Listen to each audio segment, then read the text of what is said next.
April 8th.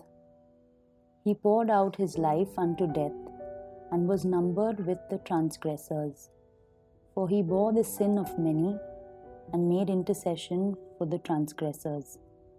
Isaiah 53:12. Isaiah tells us that the Messiah chose to be identified with sinners. Jesus did this so that he could bear our sins and intercede on our behalf. But in order to release this blessing for us, Jesus had to pour himself out unto death. The root word for pour is to be naked or bare. On the cross, the Son of God allowed himself to be made naked in every way. He emptied himself out. He allowed himself to be demolished. He was left destitute. His very being was spread out. All of these phrases describe what it means to be poured out. And Jesus allowed sinful men to ravage his body in the most painful and humiliating manner. Barnes describes the physical pain associated with crucifixion. Since it was the most ignominious punishment known, so it was the most painful. The following circumstances made it a death of special pain. 1.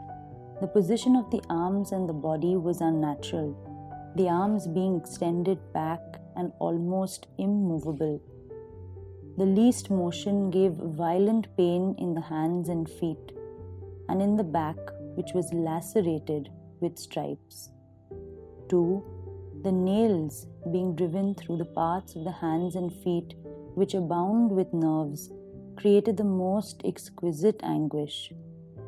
3. The exposure of so many wounds to the air brought on a violent inflammation which greatly increased the poignancy of the suffering. 4. The free circulation of the blood was prevented, producing an intense pressure and violent pain.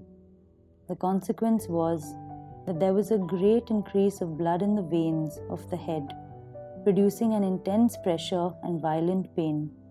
The same was true of other parts of the body. 5. The pain gradually increased. There was no relaxation and no rest. There was no prospect but death.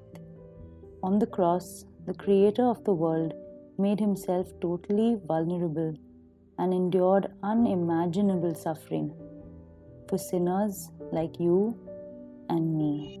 Today's prayer: Jesus, thank you for pouring yourself unto death for me, for suffering so terribly that I might be set free.